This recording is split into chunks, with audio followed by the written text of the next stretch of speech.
Welcome. This is Bleacher BLUMS, a sports podcast for baseball fans. Now here's Dave Tuttle and the Astros' master of banter, Blummer.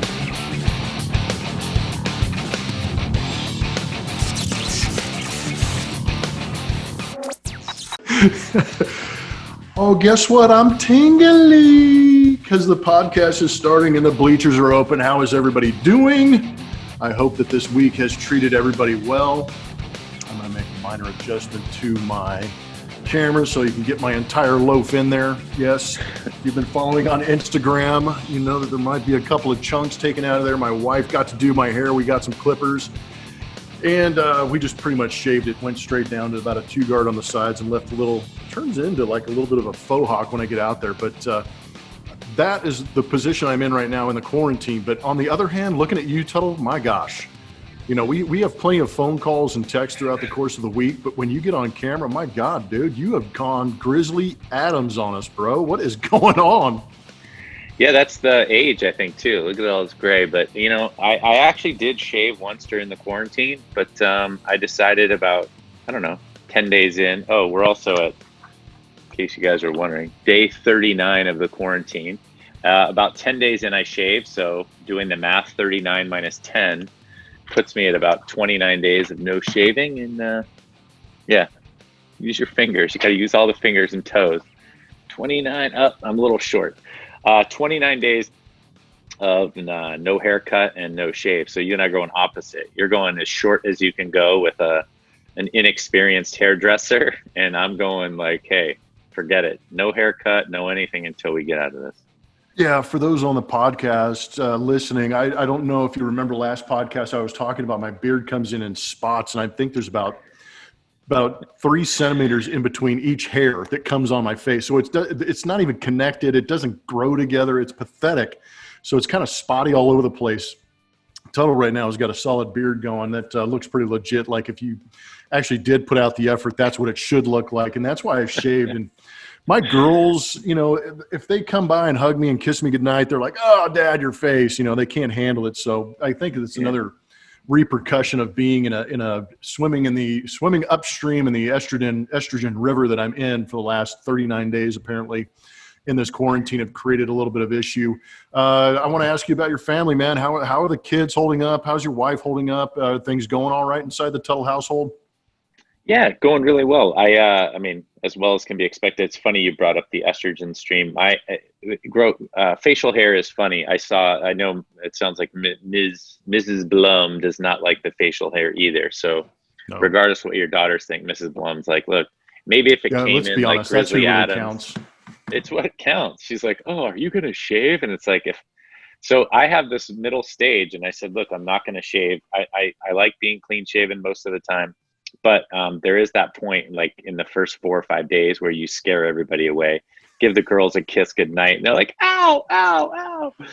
And after it gets past that stage, where it's a little bit longer and a little bushier, then it's a little, softer to the touch and softer to the goodnight kiss on the cheek, and they're a little bit happier. But what are we going to do? We got to do something different during the quarantine. We got to change it up. This is like borrowing somebody else's bat or, going up there with no batting gloves or, I don't know. It's one of those superstitions, it's just kind of the thing to do right now. And we're all looking for a way to stay sane. So in regards to the family, the family's doing well. I'm really impressed with, my girls are 10.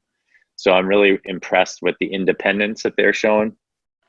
And the fact that I'm also realizing that there's probably only about 2 or 3 hours of full schoolwork from end to end. You realize with you build in lunch and 2 recesses and like hike around the school. And I'm like, it comes up noon and it's like, you guys don't need more homework? They're like, no, we finished all our schoolwork. And I'm like, oh God, they're gone for 6 or 8 hours.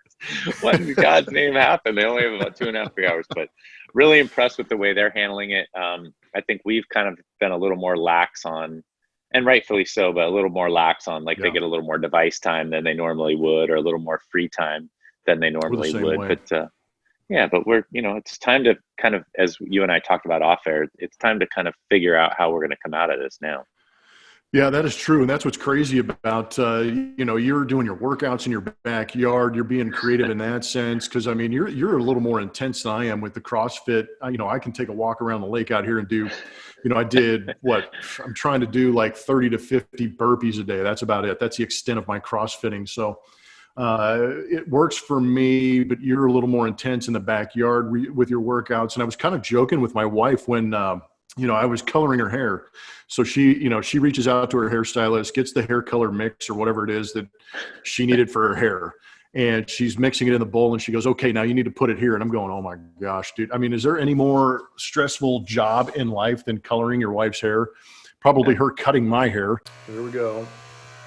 Hi, hairstylist.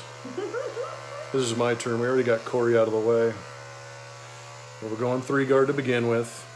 We're just testing the waters.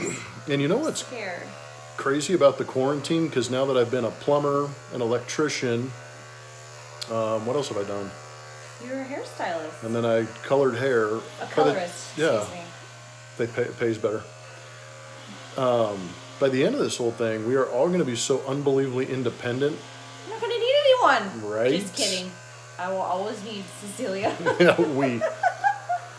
But, then we turn it around and it goes great. And she cuts my hair and I'm going, wow.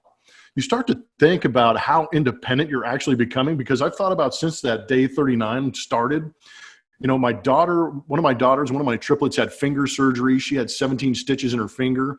And I mean, literally it was going in this like horseshoe around her middle finger. And there were 17 stitches holding it together.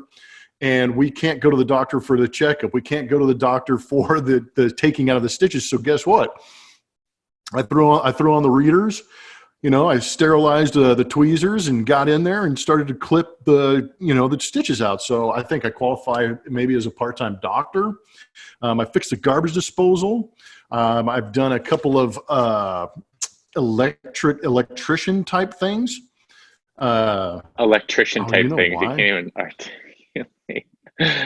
Well, a couple of electrician type switches. things. I don't know what that means. Does that mean change a light bulb, or does that mean actually take the plate off of the? Yeah, dude. I changed the light switches out. The dimmer. I put the dimmer on, and then I go out and I dug a hole about 16, 17 inches deep, and then I put in a flagpole. Kori wasn't too excited about that. It's kind of gaudy.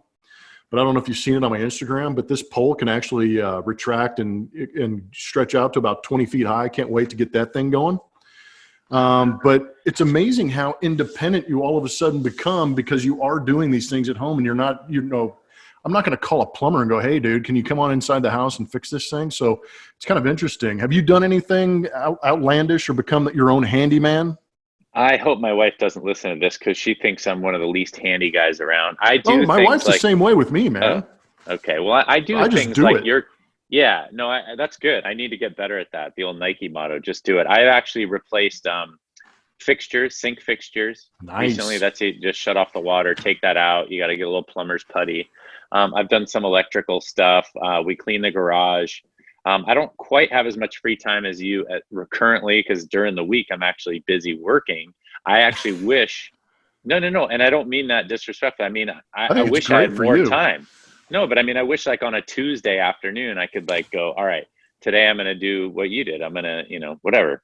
I mean, I think what you should be commended for dyeing your wife's hair because that, I mean, we're going to go back to the beginning.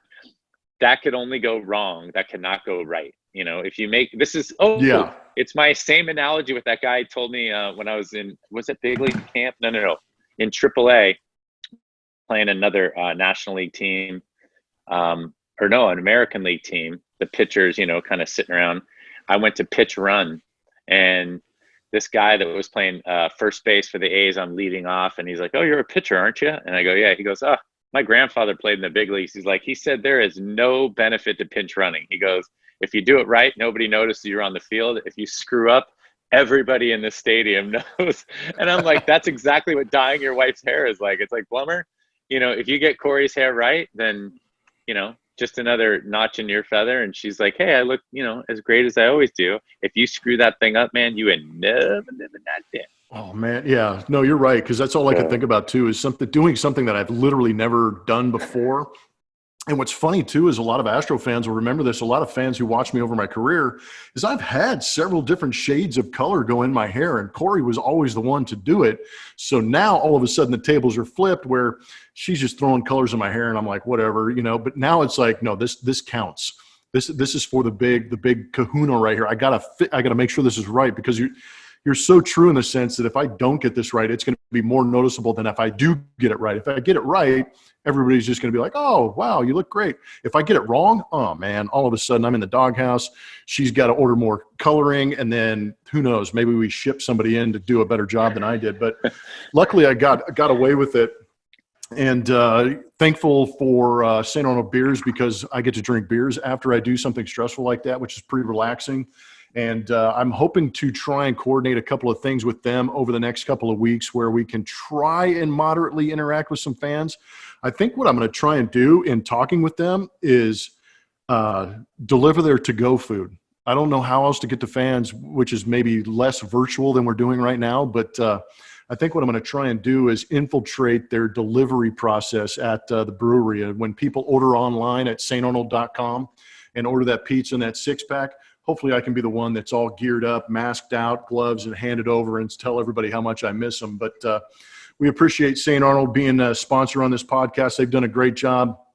Also saw some stuff on social media today with Ram Shirts doing a great job at crushcitytees.com. Just Geek It Solutions has been doing a phenomenal job with us, integrating our website and making it phenomenal so that everybody can get online, get to the archives, watch this podcast, listen to this podcast. We've got all kinds of swag in combination with Ram Shirts and Just Geek It Solutions. And then, of course, the most important part of our website actually has been that mailbag where fans actually do get to interact. And I think that's where David Tuttle is going to step in right here, because he is in control. And we're going to take a couple of those mailbag questions, since we denied some of those last week when we got into that podcast. But right now, I think we're going to enjoy some mailbag questions from the fans at home. We miss them. We certainly do. And Blummer, thanks for throwing that over. I will say we need a St. Arnold's out here in SoCal. I posted that last night, and I finally have moved into the what century are we in? Are we in the 21st century? I guess we are. I finally moved in the 21st century and got an Instagram reposting app. So now I'm actually able to share some of the things that you've been putting out, and I got a really positive response.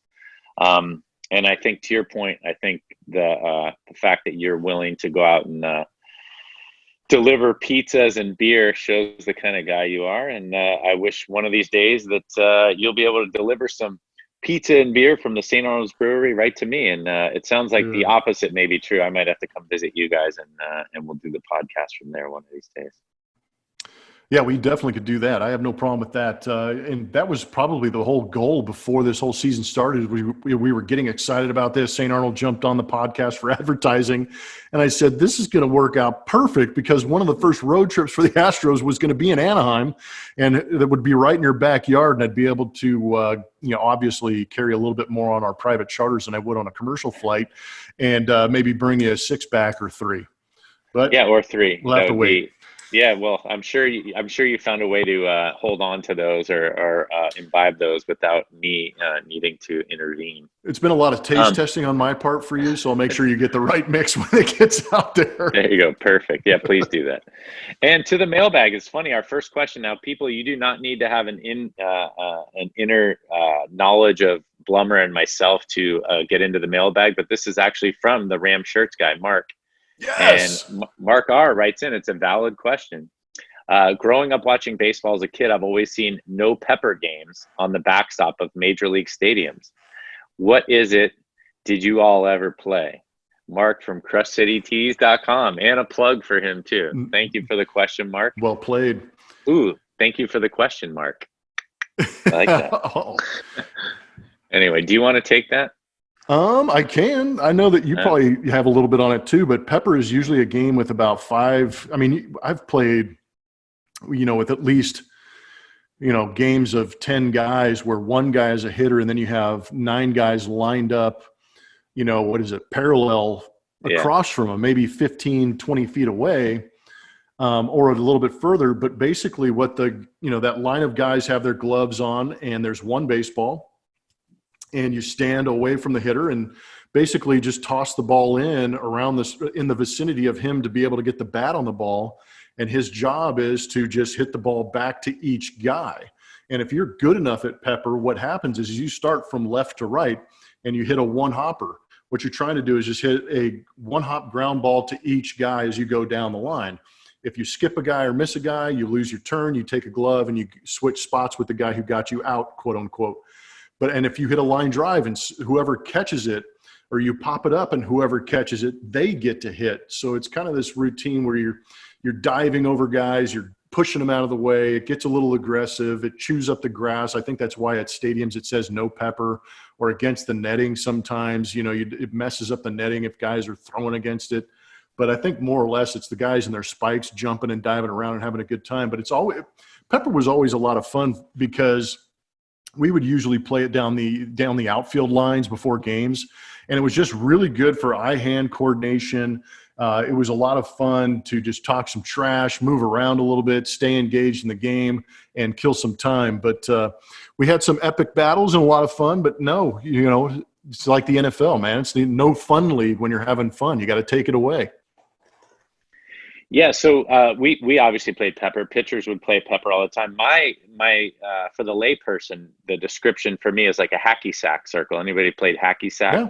Like in high school, you just get around, you kick the hacky sack up and down and try and keep it in the air. I mean, pepper, from a standpoint like you already pointed out, eye-hand coordination. I think the whole reason they have those signs up, which is kind of a more direct answer, I guess, to the question.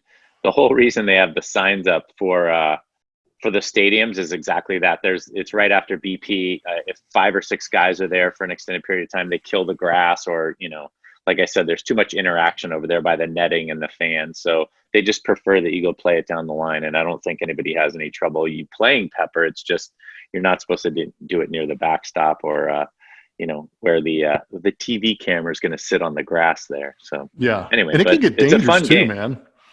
Yeah. How about you have that one guy that's been kind of bugging you throughout maybe the week or so, and you just all of a sudden maybe just put a little extra, wrist action in there and hit a nice little laser off the chest, off the sternum. My bad.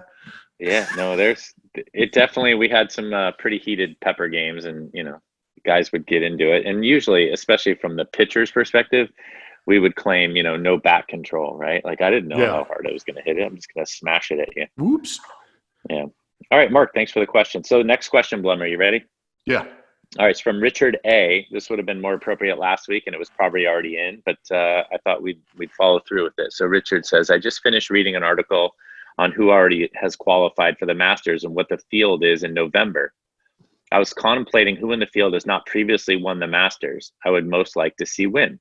At the moment, my phone dinged with a Twitter notification for a Blummer tweet, which led to this. Blummer, as someone who loves golf as I do, I know you attend the tourney. Who among the field would you most like to see as a first-time Masters champion? My choice would be Matt Kuchar, great guy, usually in the hunt, etc. Ooh, that's nice.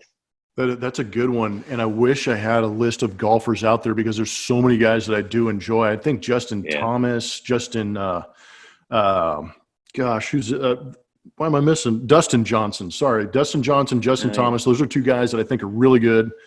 I'm going to go off the grid a little bit because I don't even know if this guy's qualified for the Masters this season, but there's a guy that I love watching play. And when he's on, he's money. When he's not, it gets a little sketchy. But Brandt Snedeker, I'm not sure if that name rings a bell with a lot of people, but I just love the way that he plays. He plays so fast. He plays aggressively. But when he is dialed in, he's ready to go. But those would be my top 3. I want to see Dustin Johnson go out there and win it, but I just don't know if he has the short game or the putting ability to go out there and do it on the greens that the Masters do. And then Justin Thomas is another guy that I love watching play because I think he's a little more traditional. He's not the flashy Jordan Spieth. He's not the ball crushing Brooks Koepka. He's one of those more consistent guys out there that I think needs to put like a Justin Rose or somebody like that. Like he's got similar game to him where he could just play consistent golf and get it done. But how about Ricky Fowler? Are you shocked? I mean, the guy that really shocks me that hasn't won a major is Ricky Fowler for me. I mean, uber talented and has every part of the game. I think he putts extremely well, but just hasn't put it together. So I may expand my list to those four: Snedeker, Fowler, Thomas, and Johnson. Those are the four guys that I would love to see go out there and win the Masters. Well, it's a good thing the question was for you. I haven't been out to the Masters. Ricky Fowler was my choice. You jumped on that. I like Ricky Fowler. I think he's a fan favorite. I think he has a good game. He's still young. He's still learning. Justin Thomas is another good choice in that he's kind of more of an all-around player. He had, 2 or 3 years ago, Player of the Year. He won like the first four tournaments of the year, something crazy. Rory McIlroy hasn't won it either. And he's a young guy. And I think because he won the PGA and I think he's had some success. I remember he was in the hunt one year and then fell apart. I think to your point about Dustin Johnson, this is really, this shows how mental golf is. And I've followed some of your stuff with Scott House Golf and stuff. And you keep talking about we've played athletics at the highest level. We understand this. You've been working at your game a little bit. And I think it's amazing that, Rory McIlroy and Dustin Johnson, they smash the ball.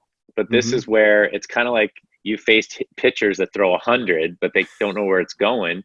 And you see those guys get hit because they're all over the place. And then when they have to, dial one in there, guys are ready. Or they walk too many guys and the stuff kind of gets ahead of them. I feel like that's the same thing that's happened with Rory and Dustin to this point, is that day, that Sunday with like a 2-stroke lead or just 2 strokes off the lead is probably one of the most mentally challenging and mentally tough kind of situations. And, how do you handle that? And we know, good judgment comes from experience. Experience comes from bad judgment. You need to be there. And I think that's what has set Tiger and Phil and those guys apart, is that they've been there so many times. They have the confidence, they're uber confident, but they've also succeeded when it looked like there was no hope. And I think that is the one kind of hurdle that any of those guys that are going to win for the first time would need to cross. I think the thing that I love is every year Fred Couples, like Saturday night, he's kind of like 5 under, just and the leader's like 8 under, and you're like, Fred Couples is on that first sheet, and I'm always thinking, man, if he could win it at age 60 or 58, that would be incredible. So he's kind of always my favorite. I think he's won before. That's why he's there every year. So he would not be a first-time winner, but it'd be kind of cool to see, one of those old relics kind of stay in the hunt on a Sunday. So anyway. And I feel like the Masters kind of lends itself to that opportunity. Obviously, you've got to be long, but I think the way, as undulating as that course is and how you have to really manipulate your way around the course, that I think it lends itself to the opportunity, for guys like that, Freddie Couples, just to kind of lay back, make his shots. And if he's dialed in and he's hitting his targets where he wants to, you can actually score at the Masters that way. If he can one putt, if he can get it within 10 feet of the pin, he's usually very good around putting on those greens. So, but I think that's why the Masters is so much fun too, because there's so much uncertainty. And then you do get those dark horses that kind of flash out to the beginning, like what was it? It was a couple of years ago or last year, Charlie Hoffman was all of a sudden like, 6 strokes out in front after, the first 2 rounds, and then obviously disappeared. But I think it lends itself to that opportunity for those guys to go out there, because you do have to play the mental side, and you do have to overcome some of the obstacles that you do put yourself in playing that course, man. It is tough. Yeah. You've seen it year after year, and we know it's tough. And like most of this stuff, drive for show, putt for dough. When it comes down to it, those, late Saturday and Sunday rounds, it's about, making those 12 footers on those like 19 on the stimp meter greens. It's not gonna and you get up there, your hand is just like shaking like a leaf. Okay, keep it steady. Yeah, keep it steady. And there's a little breeze, and the whole thing goes crazy. All right, I got 2 more mailbag questions. We didn't want to spend too long on this, and as we said last podcast, maybe if we continue to get the dearth of questions that we're getting, that we'll make just a special Bleacher Blums edition of the mailbag. This one shouldn't take too long, Blummer, and I don't know the answer to this either. So I'm curious to hear if you've heard any rumblings of this. But no pressure. This is from Colin. Yeah, Colin S. He's written in before. Colin, hello, Blummer and Tuttle. I was listening to Buster Olney's interview with Buck Showalter earlier today, and Showalter mentioned there should be a penalty for players who tell their manager to challenge a call and are wrong. Have you heard of a case where a manager took a player to kangaroo court for this offense, or is it kangaroo court limited to player crimes? Player on player crimes is what he says, which is, it's a great question. And before you answer, I just want to say we talked about this on an earlier podcast about in the NFL. Like every time that guy gets up and he's like, I caught it. And we're like, you didn't catch it. Like, you didn't catch it. You can't go to your coach, make him throw the flag. You should be penalized. So anyway, I love the question. I like how he's thinking, and I'm curious to know if you've heard of anything like that in the Astros clubhouse or around baseball. I love it. I think it's hilarious too that Buck Showalter is so worried about himself and his replay skills. He's like, I don't need them telling me what to do, kind of thing, Yeah. But at the same time, it kind of lends itself to some pretty funny situations. And the first one is in kangaroo court. I know we covered it a couple of podcasts ago, explaining what kangaroo court was, and more often than not, it is just the players in this kangaroo court session. Now, coaches, if they do get written up, you've got to call the coaches in. You got to call the manager in. It's kind of ceremonious, and you make a big spectacle out of the whole situation, bringing them out of the office, going, "Oh, you got written up," and you bring them in. So there is the possibility of having them written up in kangaroo court. Now, the funny thing is, and I think the reason this question is so funny is because there has been a situation over the last 2 or 3 years when the replay reviews have been instituted. Alex Bregman is 0 for 50. He has never gotten one right. And he's the guy who slides into second base and looks back at, A.J. Hinch, who was the manager at the time, and starts pointing at him like, you got to check that. Check the video. I was in there. And A.J. Hinch, they'll check it. They'll look at it. It's kind of questionable. And A.J. has said as much as, Alex really felt he was safe. So I'm gonna review it because, it's kind of questionable, but, Alex feels pretty strongly about it. And they go to it, and it's never overturned, ever. He is literally 0 for 50. So I think that's kind of where that question kind of jumps up and where it would be kind of entertaining to be, I think it would be a lot of fun if internally maybe the manager could say, okay, we're going to challenge this. And then all of a sudden, it doesn't get overturned, and he just holds up a $50 bill, or holds up a, like a paddle with a money sign on it and says, that's $50, cha-ching, put it, or maybe a sign that says, put it in the pot, towards the end of the year. But that'd be great. Yeah. That would be funny. I think that's going to happen more internally. I don't think that's something the league would be able to implement, but it would be a lot of fun. I think that needs to go on. We talked about in kangaroo court, there's certain rules, like you can't cuss in court. Guys cuss anyways because it raises money for the team party at the end of the year. Why not have another stipulation in there that says if you're adamant about having a replay reviewed and it doesn't get overturned, you got to put $50 in the pot. I think that's a great idea. Yeah, I love the sign, put it in the pot. That'd be so great. Just hold it up, put it in the pot, or, cha-ching, something like that. I mean, just something that's so have funny. Fun because with it, man. Yeah, those guys have to know. We all knew. Like, you knew when you swung. Yeah, you swung and you didn't. You get mad at the umpire. Like, he rang you up and you're like, and you go back and look at the replay and you totally swung, right? Check swing. How about this? This was a while ago in Chicago, and Jimmy Williams was the manager. So it was 2002, 2003. And the bases were loaded. I had 2 strikes on me. It was like a 2-2 count. And Kerry Wood's pitching, and he had one of those silly, crazy 20 strikeout sliders going that day. And I'm up there fending for my life. We're down by 1, and I'm like, oh my God, please just make contact, force the ball and play. He throws one down and in, and I kind of check my swing and swing over the top, but it looks like I swung, and the ball went to the backstop. And I didn't run to first. It was like 2 outs, so there was an opportunity where you could advance a little bit, and guys were running across the plate, and our guys are getting fired up, and I didn't run to first. And I kind of stood there, and the umpire puts his hands up and calls like timeout and then rings me up for strike 3.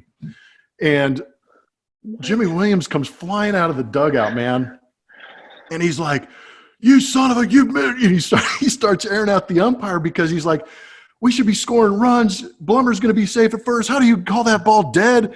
And I'm like, Jimmy, I go, just go back to the dugout, man.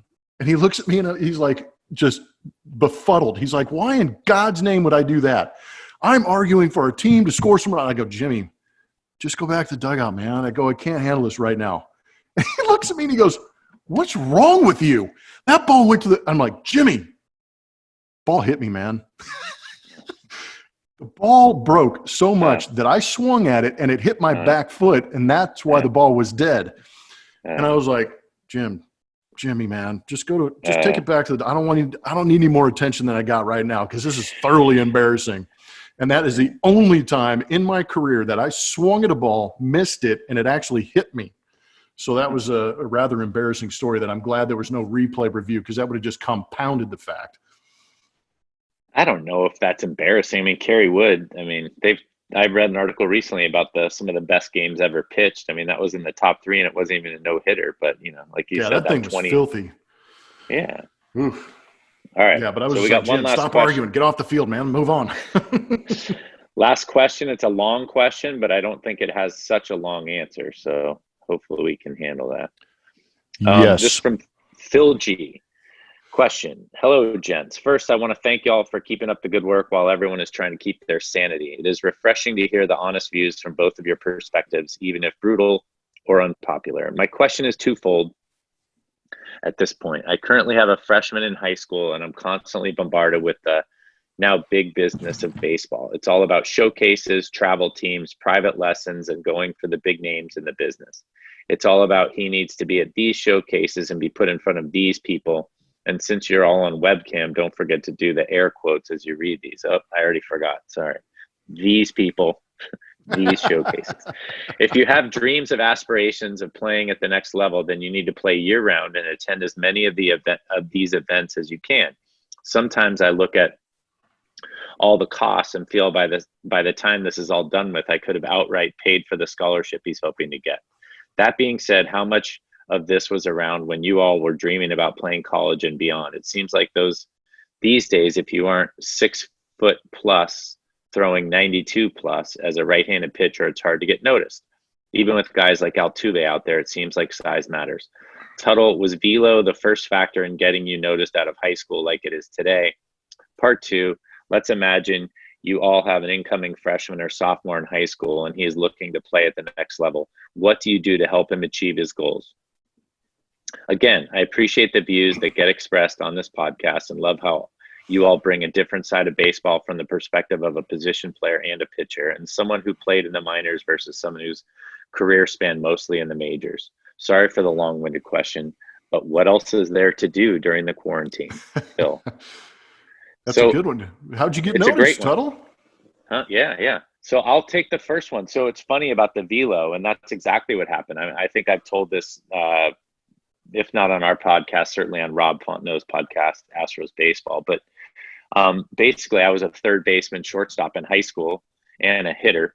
And during the summer before my senior year, I was playing, and they brought me in to close a game. I had a good arm playing third base or short, and they brought me in, and I threw hard enough. And exactly what he just said. I mean, velocity. So I pitched a little bit my senior year, mostly towards the tail end of games. Maybe I started 1 or 2 games. But it was the strong arm, the fact that I had a strong arm and they could put a radar gun on it and go, oh, hey, this guy has a good arm. That got me noticed. The funny thing is, and I've had this conversation with major league pitching coaches and minor league pitching coaches, but velocity is the least important factor. I wouldn't say the least important now that guys are throwing 98, 99. Once you get into the big leagues in terms of the variable, I mean, everybody's going to throw 88 to 95 that you're going to see. So then it becomes location, movement, how they hide the ball, arm angle, all that stuff. And Greg Maddux could attest to that. But for me as a sinker baller, if I could throw good velocity to the right location with some late movement or a little bit of movement, I mean, the scouts in major leagues look at different things than amateur scouts look at, because they need to know that the deception is real and that they can get guys out. But everybody, I think, it's not to say velocity, and you can attest to this, but it's not to say velocity is not important. But once everybody throws 90 or above, then velocity goes out the window. It's what you do with your either secondary pitches or what you do with those pitches that you have currently. And I think that's a tough road to kind of understand when you're trying to get noticed and go to these showcases and try and make the big leagues. But velocity will get you noticed. Then you really need someone that talks to you about pitching and how to get guys out and how to add velocity and add and subtract, right? I'm going to throw this one harder. Yeah. I want to throw this one less hard. And the deception is more important. No, those are excellent points. And I think it's great that you're kind of pointing out like what scouts might actually be looking for, because it is more than just velocity. Of course, if you go out there and blow 98, it looks sexy and it looks great on the radar gun behind you. But at the same time, is the hitter swinging at it? Is he missing it? Is he barreling it up?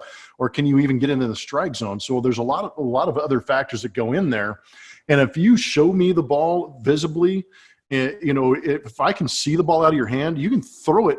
I think it was Hank Aaron who said, you can't sneak the cheese by a rat, cheese being the fastball. And he said, there was some scout that even said, that, if you fired a bullet straight through the strike zone, Hank Aaron's going to get a barrel on it. So, I mean, the velocity really doesn't matter. If you're in the big leagues, you've got quick hands, you've got great eye-hand coordination as a hitter. So the fastball is the one pitch that if you are in the big leagues, you should be able to hit, because it lacks some of the motion, some of the, there's varying factors, but you should be able to square up the straight one. It's the wrinkles that kind of give guys issues. And, for every altitude, it's hard in club baseball because, yes, 6'5" is going to get you noticed. Yes, 98 is going to get you noticed. And you have to be very good at some of the other attributes in order to overcome that, because not a majority, well, I guess you could say a majority of guys that are in professional sports are the Adonises. They're the 6'4", 230-pound guys that can run, have a good arm, can hit for power and average. The anomalies are the Jose Altuves, the Dustin Pedroias, the Dave Roberts, some of these smaller guys who figure out a way to go out there and succeed. But I'm in a position with 4 daughters who play volleyball that I have been in the club sport situation. So as a parent, I understand the question of, should I invest now to pay off later, or should I, hang back now and invest later? But I think, what's tough about not being in club volleyball or not playing in a high school varsity situation is exposure. Are you getting the exposure you need to get noticed to be able to achieve at the next level? And I think that's where you kind of walk that fine line. And a lot of the conversations that I do have with my daughters is, where do you want to go with this? How do you feel about volleyball? Is volleyball something you really want to do? Because if you want to play volleyball, I know my daughters, there's no pro league that you can go straight into. You have to go play college volleyball. And Tuttle and I can both attest to this. Being a student athlete is no joke, man. You've got to study. You've got to manage your time. You've got to get good grades. And then you have to go out and perform at a Division I, Division II, Division III level. That is no easy task. That takes a lot of mental fortitude. It takes a lot of heart. It takes a lot of training and discipline. And that's where I think I fall into the part where I want my daughters to understand that. And I want them to understand that if they're going to do that, I'm going to back them up 100% and give them as many opportunities as I can. And yes, it may be expensive, but if they're going to dedicate the time and the energy to go out there, that's where I kind of justify how much I'm paying to have them go do it. So if it's going to help them become better athletes, awesome. If it's going to help them get exposure, awesome. But ultimately, what do we all want our kids to do? We want them to become better people. And I'm in the camp of, organized sports is great because it teaches discipline, responsibility, accountability. And then I believe in sport itself because it teaches, especially in the game of baseball, it teaches us how to deal with failure and to adapt to situations and move forward and not get completely obliterated by failing, and understand that you can get back up and be successful even after a failure. Yeah, that's a great way to finish out the mailbag. And that's why I say that question for last. I mean, getting noticed is important. And as you mentioned, most of the guys in pro sports, 6'5", 230. I mean, maybe not those statistics, but from a pitching standpoint, velocity at 90 to 95, like those are the things that stand out. But what do you do with that? And, I'd much rather kind of role model what you just said, which is intestinal fortitude, getting back up after you fall down, and to kind of just finish off the question that he asked. I mean, the best advice is, if you're really into it, work hard at it. I think there are that's a good point. Yeah. There are very few people that can say, oh, well, I worked so hard at this and I put everything into it that this is going to pay off. I mean, you have to not only do you have to want it, but you have to want it so bad that you just keep doing it and keep doing it and keep doing it. And whether you make it or not isn't the success. The success is that you had a passion for something and that you pursued it. I mean, I think you probably get asked this question, like, when did you know you're going to be a big leaguer? I didn't really know that I was going to play professional baseball probably till my senior year in high school. And then I thought that was still a distant reality. And I'd been a good athlete my whole life, just like you had. So I think the better question is, you'll hear people say, oh yeah, you got to go to this showcase, you got to be seen by this person, and you got to do that. And I see you shaking your head. I mean, that's how I feel. I mean, don't let other people dictate how you're going to, what your path and what your road to success is going to be. If you have the ability to afford to go to some of those showcases, great. If that's something that your son or you want to do, great, go for it. But as you said, you ask your daughters, I ask my kids all the time, is this something that you want to do? Then let's make it happen if we can. But don't let somebody else, I mean, my neighbors all the time, well, if your daughter doesn't play soccer for 2 years, there's no way she could ever play soccer in high school. And it's like, well, I mean, she's playing other sports. Is that a true statement or isn't it? So I feel like we've talked about this kind of at length on this podcast in many different iterations.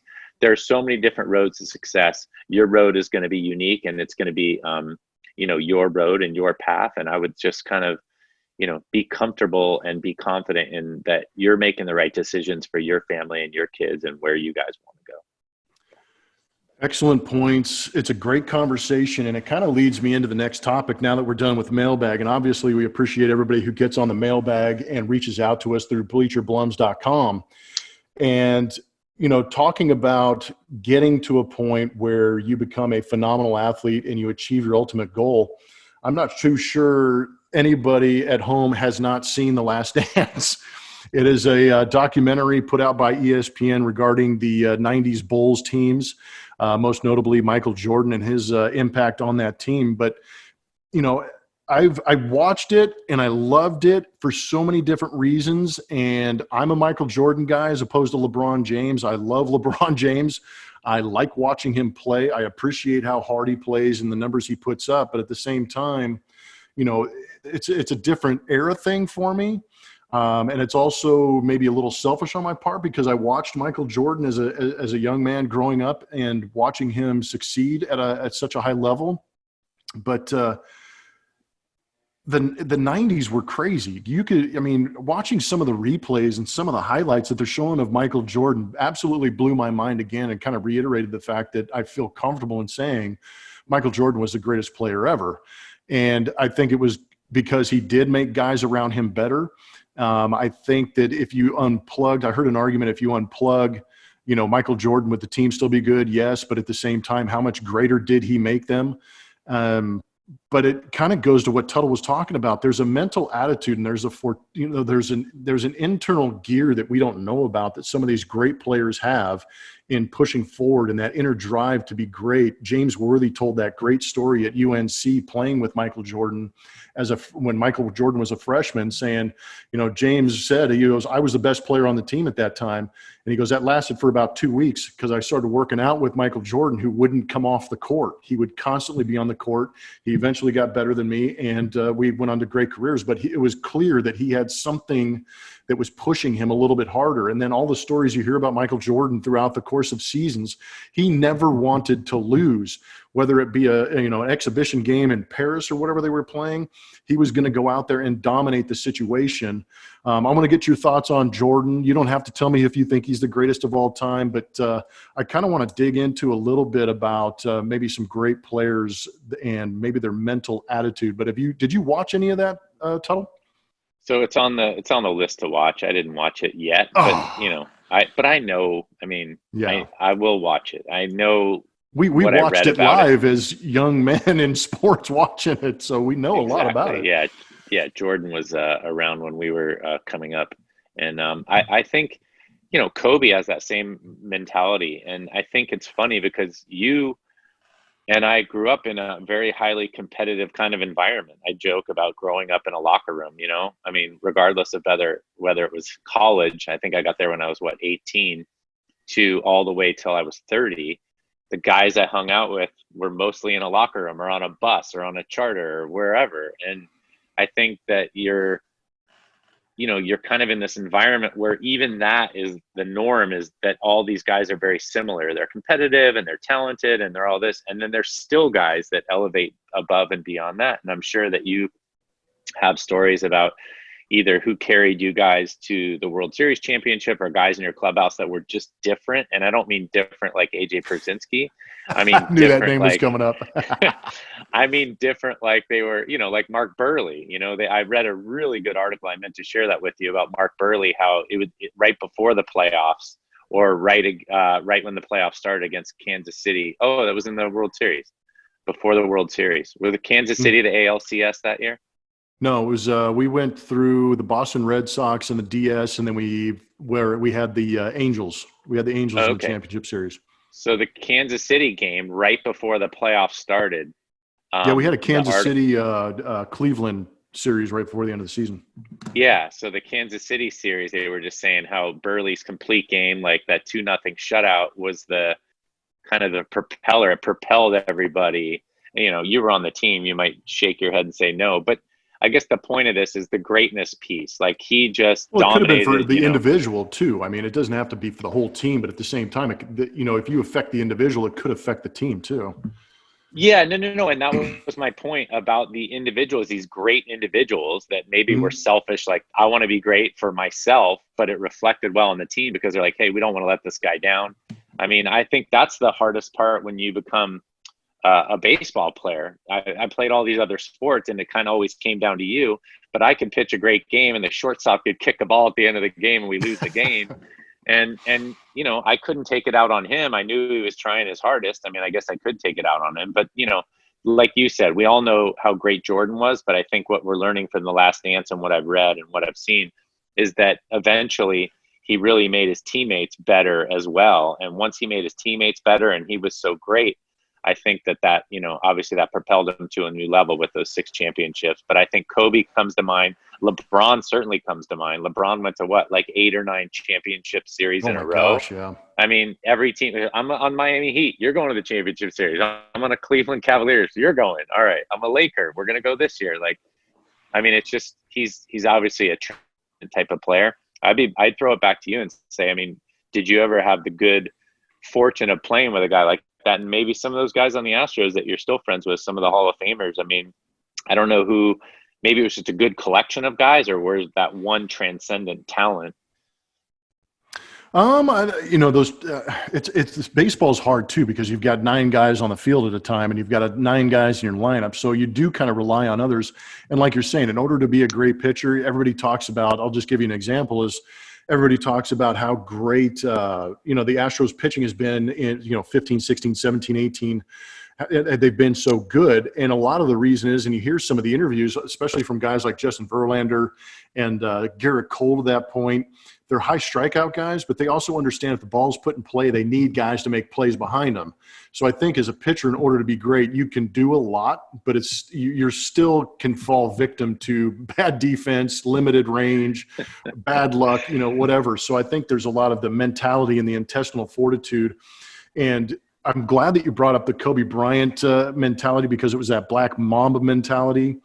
And sorry not to get off topic, but Jeff Bagwell was a guy. All these guys that you talk about are being great, and I think you pointed it out. Is if they did what they were capable of, our team was going to be great.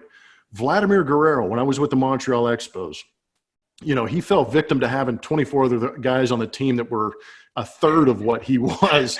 It wasn't until he got with the Angels that he got very good, and some of the other teams that he played for where he had some success and got some playoff runs. But when he could single-handedly win games, and I saw that personally when he was coming up. But he was a guy that we knew. We're like, come on, Vlad. If Vlad gets a hit off this guy, we're going to have a chance. And he'd go out there and smash one off Tom Glavine. You're like, okay, let's go, boys.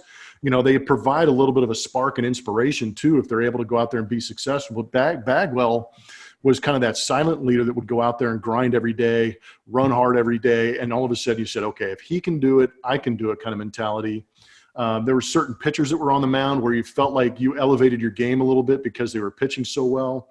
I was lucky enough to play with Greg Maddux towards the end of his career in San Diego.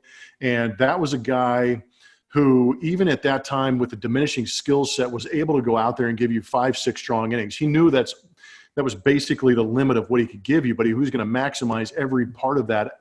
And I think that's where some of his greatness kind of came through, is when he didn't have the stuff that he normally had. But the amount of work that is not seen, the stories about staying 2 hours after practice like Jordan did when he was at UNC.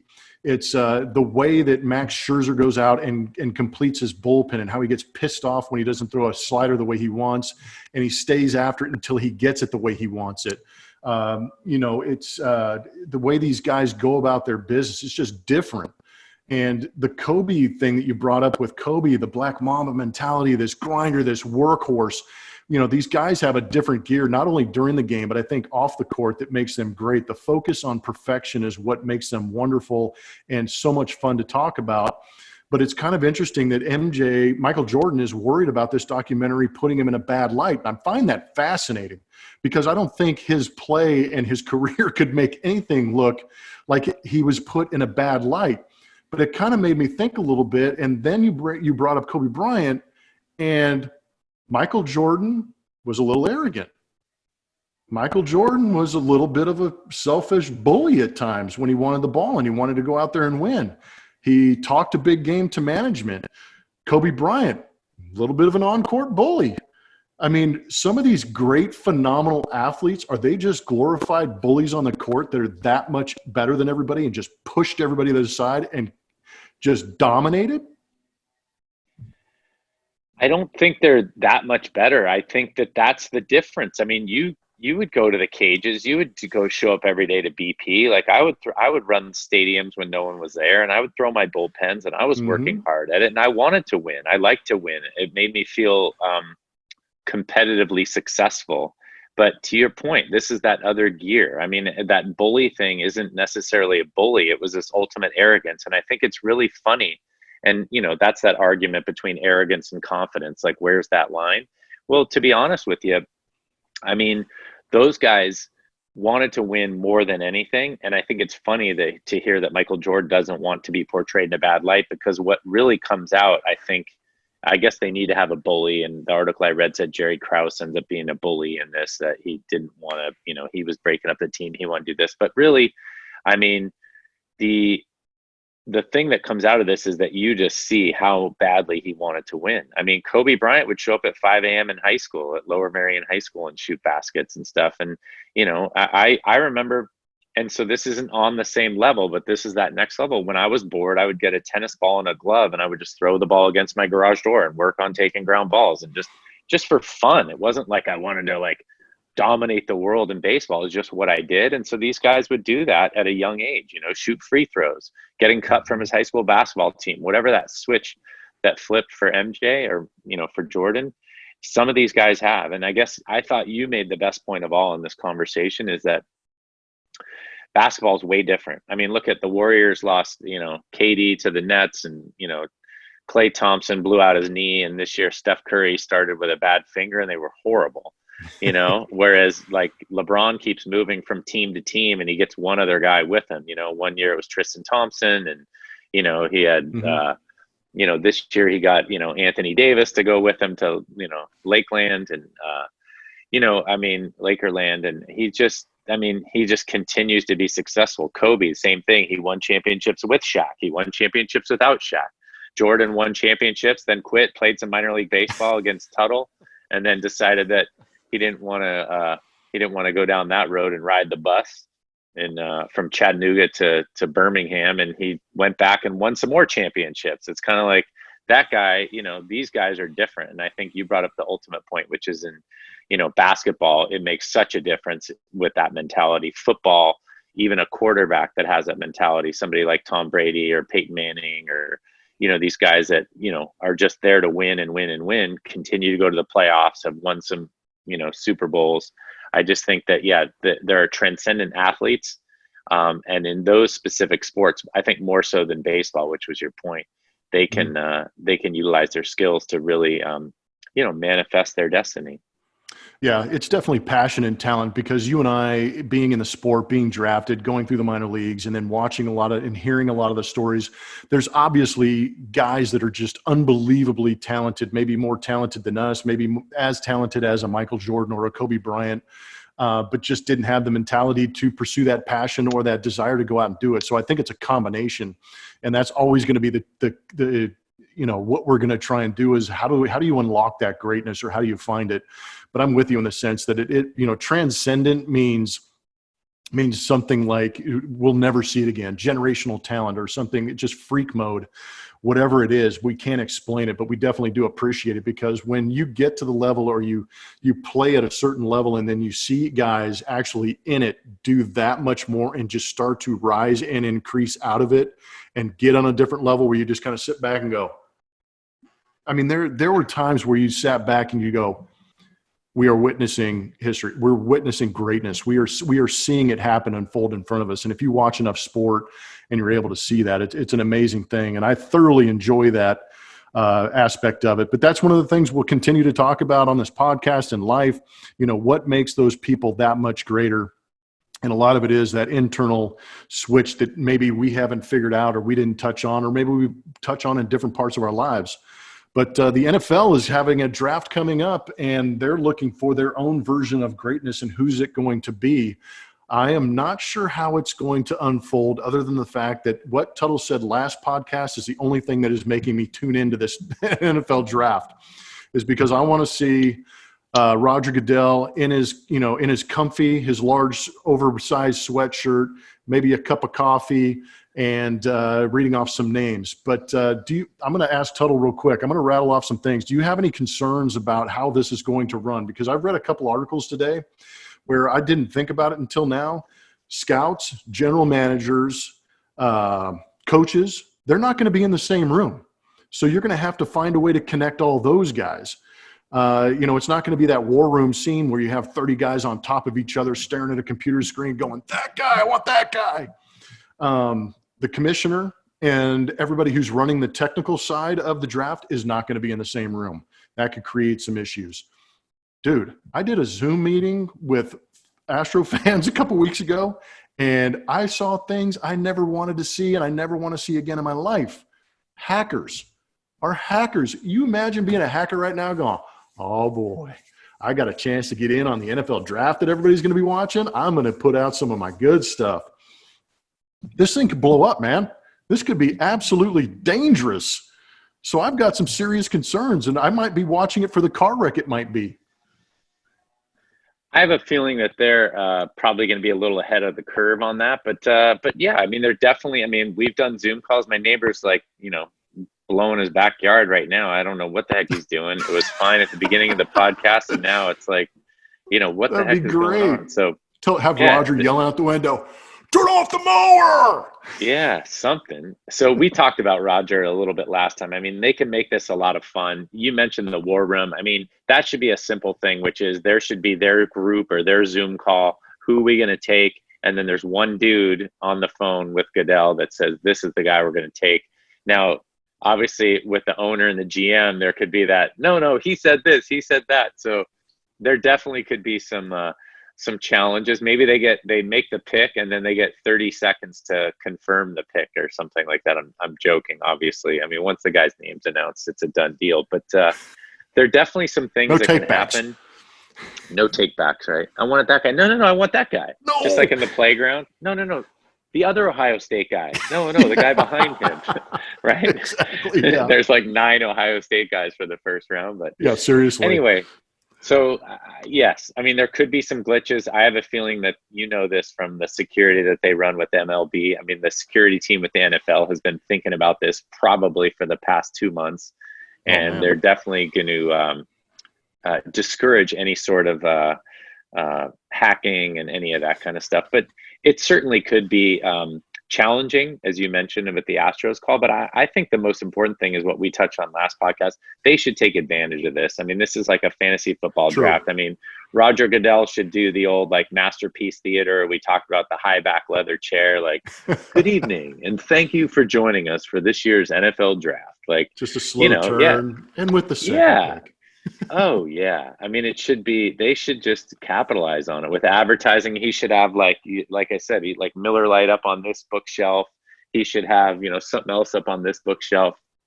I mean, they should really take advantage of it. I don't think they will. They're probably going to keep it a pretty sterile product, if I had to guess. But I think there's a lot of opportunity here. And I think, to your point, they're probably just going to be more concerned about getting the communication right. No hackers and no glitches going on with their presentation. But I'm going to watch to start. I always like seeing the top 10 guys anyway, even though we all know who those guys typically are.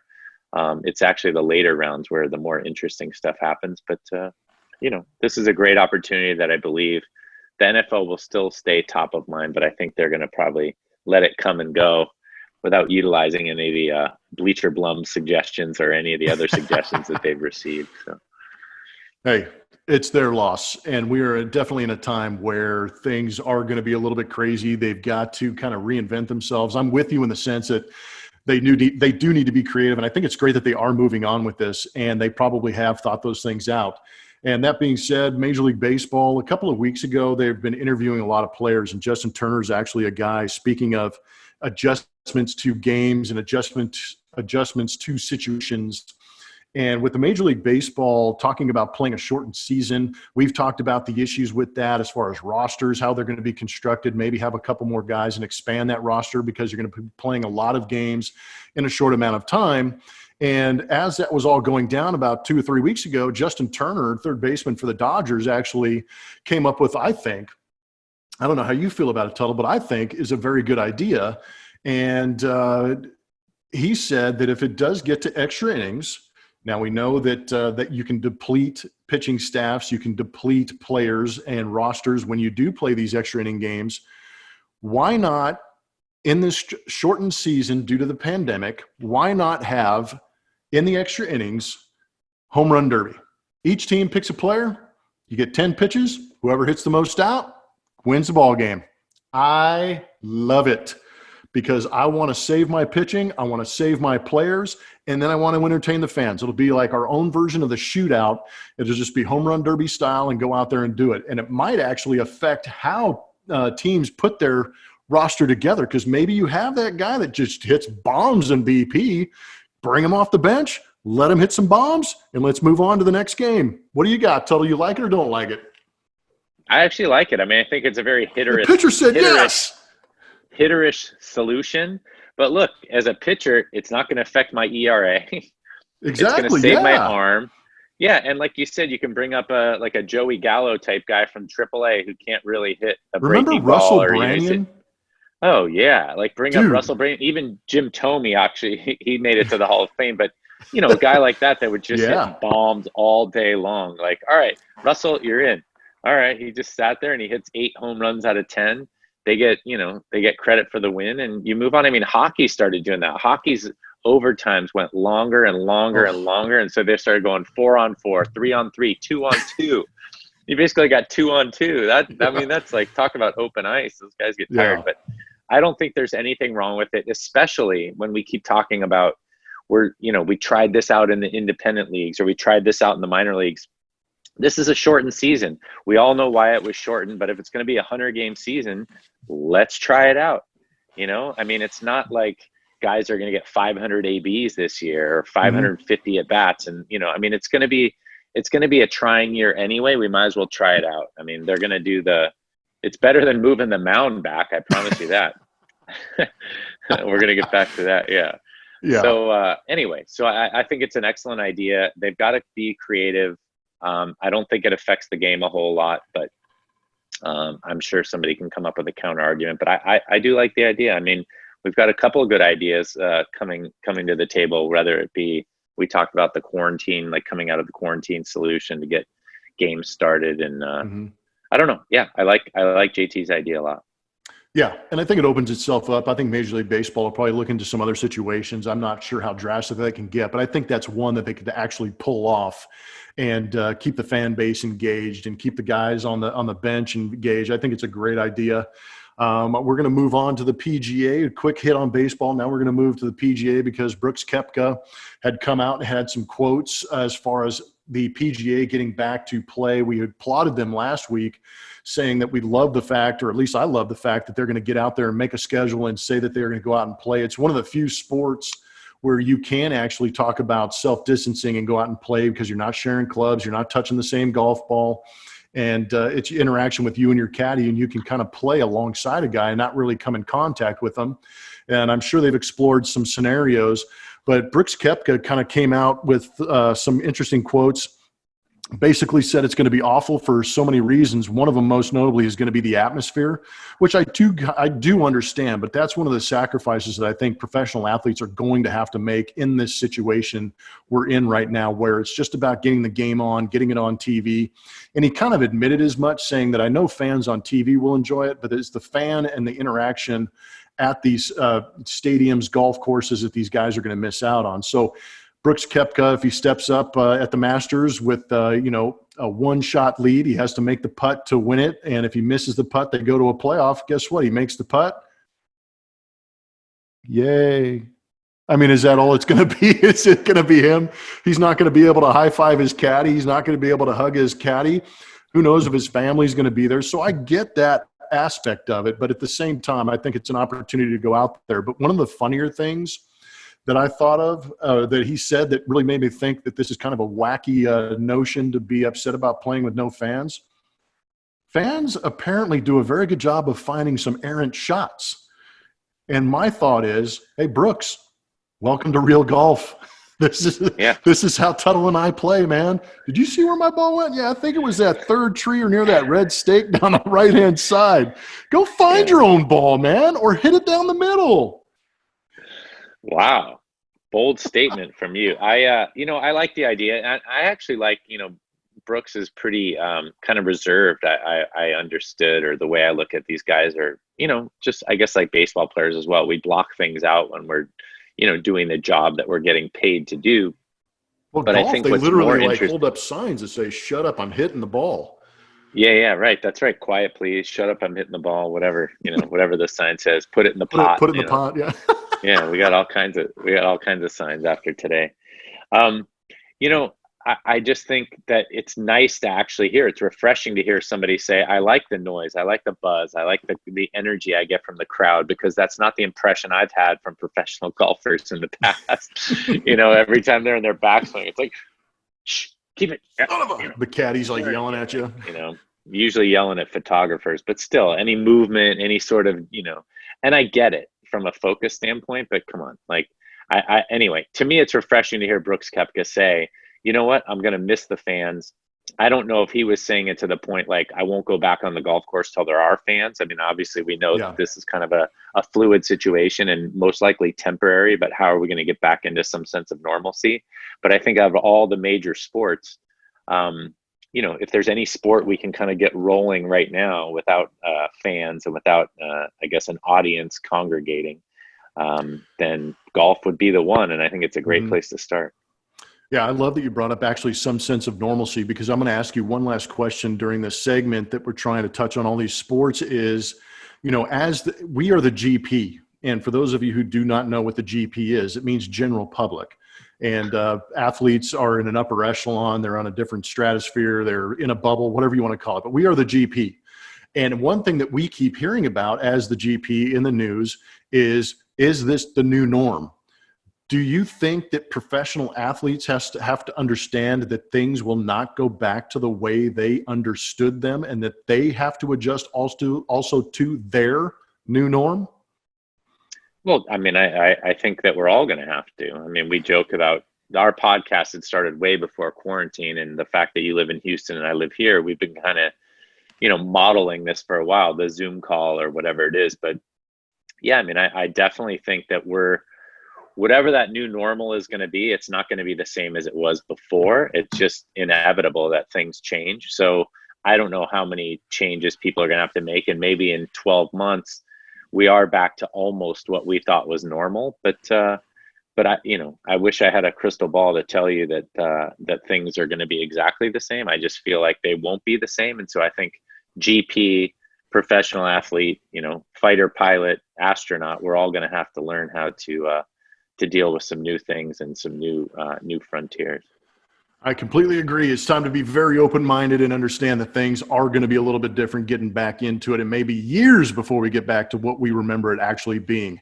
But what I love is consistency, and what has been consistent on this podcast is, dude, you're not going to be able to see this on the podcast, but man, I've got graphics.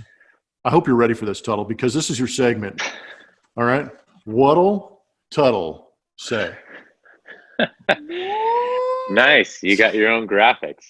I appreciate that. I had my quarantine day 39 thing up. So today is not, you were talking about MJ and the talent that he has. Today is not the greatest day in What'll Tuttle Say history.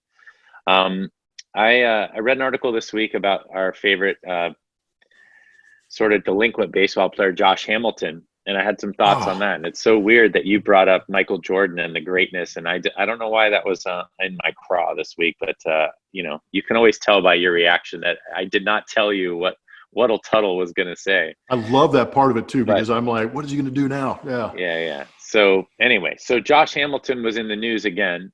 He's arrested and indicted on the fact that he abused his daughter, 12-year-old daughter. And I'll preface this by saying, this is not like throw Josh Hamilton under the bus day, but what a weird kind of tortured life that this guy has lived since he was the number one pick in the draft. I think it was 1999.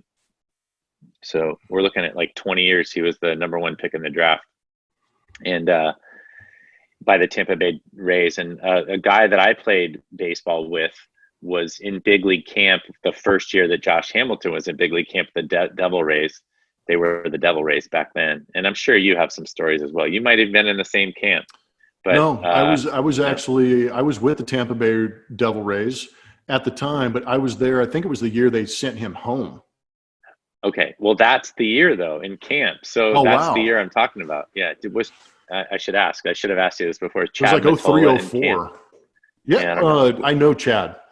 Okay, but so Chad he wasn't in camp with me that year. It might have been a year before. All right. Well, Chad was drafted the year that I was with the Reds. We were roommates at one time or another. But he said that there were so many days. So Josh Hamilton this first year, I mean, everybody kind of knows his trials and tribulations, but it became kind of a knock as every day they come into the clubhouse and Josh Hamilton's jersey's hanging in his locker and he wouldn't put it on. He wasn't there. He disappeared for like 8 days.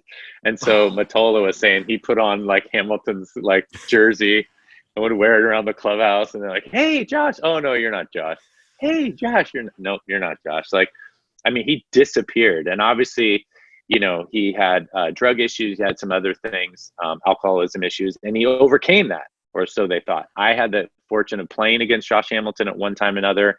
He was coming up, and I was hanging out, and he blew right past me at some point, but just. That guy could hit like without working at it. I mean, he was a gifted athlete, or is a gifted athlete. Then we all know the story about him coming back and actually winning the MVP with the Texas Rangers and just, having that personal valet, personal assistant to kind of keep him on track. But I guess my ultimate thought is if you need somebody like that in your pocket all the time, on your shoulder, telling you what the right thing to do is, when that person's not there, you're in big trouble. And so there are a lot of, people that probably have a better insight than I do. I'm not a mental health specialist. And, Josh also had that. He threw a ball to a fan who fell over the railing up in I don't know. Do you remember that? Do you know all this stuff too? I remember hearing the story, but I didn't get into the specifics of it. I had no idea that he was, borderline. Oh man, that's. Yeah. So anyway, Black Cloud just follows the guy all over the place. Yeah. And I'm not trying to make excuses for him, but you were talking about the greatness of MJ. I mean, this is a guy who is really kind of the opposite end of that spectrum, which is he had all the talent in the world, and maybe we've seen glimpses and flashes of it, but just can't seem to get out of his own way. And I don't know. I mean, we talk about the mailbag that we had earlier, where the guy said, "What does it take to get there?" I mean, look, that guy was basically handed, here's the golden key, the golden ticket. You're going to be a big leaguer. All you have to do is kind of just show up every day and do what you have to do. Yeah. And he couldn't do it. And, like I said, I don't really have a conclusion to this, except that, the one thing you cannot do is hit a woman. The other thing you can't do is beat your children or hit a child that is your own. And I just think that each time we think he sees the light, and each time there seems to be a glimmer of hope for him, which I was holding out hope as well. He just seems to slam the door shut and hit his own thumb with a hammer. And I just I feel for the guy, but I also think it's time to, like, shape up, and and if he has to go away and go to jail, then he has to go away. So I think Jim Rome used to say allegedly, right? So he's allegedly hit his daughter, but it's just a sad story. And I wasn't trying to bring any sadness to this, but I just read a long article about kind of the road that he has taken to get where he is now. And I believe he's in jail or out on bail, awaiting some sort of hearing or trial on the fact that he abused his daughter. And I mean, it's just a sad story. So you probably have some stories around that, but the kind of the opposite of the MJ's Last Dance, Josh Hamilton, and the lack of greatness that he fulfilled. Yeah, I feel like there's an inadvertent theme about this podcast that we got going on as far as the mentality of what we're going through as the general public is right now, dealing with the pandemic, dealing with being stuck inside, and trying to have faith in the fact that we will get back outside and get back to some semblance of what, like you said, normalcy that we're accustomed to. But it's also the mentality of greatness. But, that's the part we kind of hinted at. You've got to have the talent, you've got to have the passion, and you've got to have the discipline to go out there. And it's just amazing to me to think, because in that first installment, I believe it was, of The Last Dance, they talked about Michael Jordan going from college to the NBA. And it wasn't necessarily, he said, on the court, easiest transition ever, but he's a talent that's going to go out there and dominate and find a way to win. He said that he went knocking around on some hotel room doors trying to find some guys to hang out with, and he goes in a room, drugs, women, booze, the whole thing. And isn't it amazing that the difference between a guy like Josh Hamilton, who's hyper talented, freakishly talented, and a guy like Michael Jordan with the same amount of talent in his sport, walked in a room and said, yeah, I'm not going to do this. I'm going to walk out and I'm going to leave because I don't want to be a part of it, because it's not going to help me get to where I want to be. And Josh Hamilton decided to stay in that situation and continue to do those things. But I also believe, and I don't understand this because I have never been in a position where I've been addicted to something. And that's where I really feel terrible for a lot of these people out there who don't have the ability to make the conscious choice to get out of the room or get away from the situation. And then it turns into this perpetual thing where maybe he hasn't gotten the help. And that's where, it's kind of taboo to talk about in sports, is the anxiety or the pressure or the, everybody says, oh, you're playing a sport you love. You're a 12-year-old kid getting paid to play a sport. But there are a lot of exterior elements pushing in on even the most average guy out there. So I do feel for Josh Hamilton in the sense that he has dealt with a lot, but I agree with you in the sense that there has to be a trigger inside your head that says this is not acceptable and I can't do this. And unfortunately, he went past that, too far. Well, I love that you tied that into the theme of this podcast. That wasn't the intent. That just was the What'll Tuttle Say segment, because I really, I don't know. We had crossed paths a bunch of times, and I just, I feel for the guy, but it's time to, like I said, you said he doesn't have that conscious trigger, but it's unfortunate. And you brought up the pressure, which I like. I mean, Chuck Knobloch, Mackie Sasser, Rick Ankiel, guys like that have played in the big leagues for a long time. And all of a sudden a switch flips and it's like, whoa, I can't even throw the ball to first base, or I can't get the ball back to the pitcher. Rick Ankiel couldn't throw strikes. And then, of course, showed how talented he was by making it back to the big leagues as a hitter and an outfielder. It's like, whoa, that guy's uber talented. So, again, there are pressures. Everybody handles them differently. And I think that he's just gone down a dark road for a long time, and it's really unfortunate. So I wasn't trying to bring the podcast down. I love how you intertwined it into the theme of the podcast, which is greatness and talent and all those other things that they kind of branch off in all different directions. So with that, I don't have any graphics for you. I apologize. Maybe our producer can do that on the back end. Let's throw it over to Lloyd and Harry and Blum and Blummer.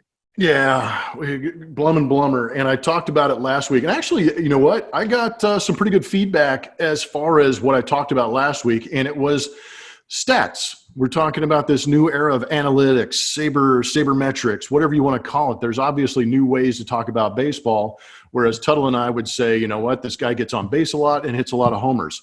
That is now OPS. And that is what we're going to touch on today with another fine graphic brought to you by Blum and Blummer. So OPS, it's going to be on-base percentage plus slugging percentage. That is exactly what OPS is. And again, these are going to be stats that I will give you that you can look up on your own. You may see it on a scoreboard. A lot of teams are putting it on their scoreboards at fields. You're going to see it on your mobile app when you're watching the game. The OPS has become a common denominator when evaluating talent. And again, it's another rudimentary way. Hey, America. But it's another way to talk about a player's worth. Last week we talked about WHIP, which was walks, hits per inning. And now we've got OPS. So I got to put on my specs. I'm going to read the definition again. You can go to fangraphs.com and look these up. In the right-hand corner of Fangraphs, click on glossary. It'll bring all of these down. So pitcher like WHIP, no like OPS. No like OPS. Try to limit OPS. Yeah. But OPS is the sum of a player's on-base percentage and slugging percentage. So some like it, some don't. It gives you a limited look at a guy's ability to go out there. But it has value as a metric because, it's accepted now more widely almost than batting average. And I kind of fell into the camp now that I've been broadcasting and talking about it and even trying to understand my career and how I created value for a team by not hitting 25 to 30 home runs a year and driving in 75 to 100 every year. My batting average wasn't that good. I was a career 250 guy, which isn't, nothing to scoff at in the big leagues. But at the same time, I don't feel like you can really measure a guy's value by his pitching or by his batting average. You're going to have guys like a Joey Gallo who has a high OPS, but he hits 220 every single year, but he is still highly productive. You can have a guy like Jose Altuve who goes out there and hits 340 one year, but his on-base percentage is 350. So that tells you he's getting a ton of hits, but he's not getting a lot of walks. So is he really holding that much value? I think the most interesting one to me is a guy like Alex Bregman. He's a guy that's going to be 275 to 290, which is a very respectable batting average. But then you look at his on-base percentage, and this dude is up at 40%. He is getting on base at almost 40%. So you're going great. He gets a lot of hits. He gets a lot of walks. He gets on base. Now give me another way to evaluate how valuable this guy is to my team. Throw in slugging. And that's where you start to give more value for a double, a triple, a home run. And then you can start to put the slugging, the power number with the on-base number, which is batting average, and walks and walks and hit by pitches, and marry those two things. And that's how you get OPS. So I hope that you are enjoying this tutelage under my Professor Blum hat in understanding that OPS is a very good number. You're going to see guys, with a 350 on base percentage and then slugging 450 or above. So if a guy is at 800 or above, he is doing an extremely good job. And then we start to talk about guys like Yordan Alvarez, Alex Bregman, who are at 980, 990. Mike Trout's over 1,000 OPS for his career. Those are the freaks. Those are the transcendent type guys that we keep talking about in this podcast who go above and beyond.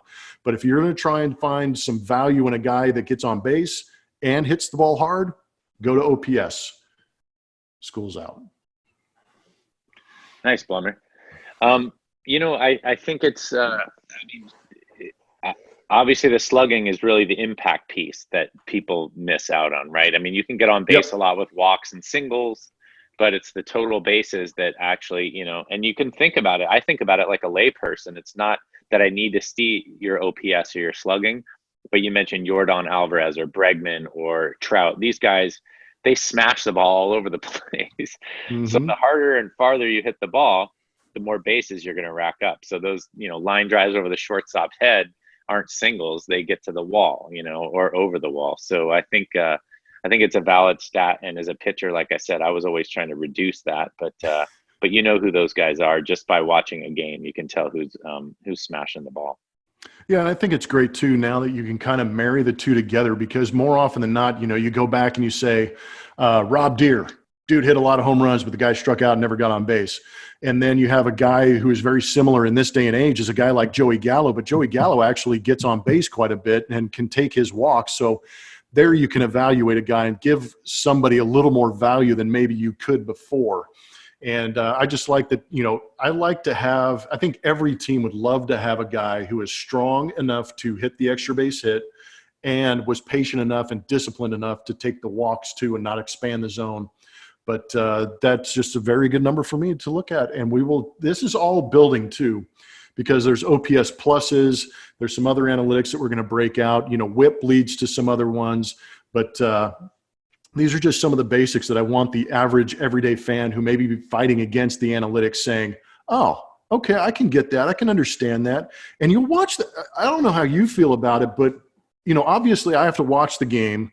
And being with the Astros, I had to start to understand the analytics a little bit. So now I'm starting to watch the game, in combination of my player eye and my analytic eye and see how they kind of come together.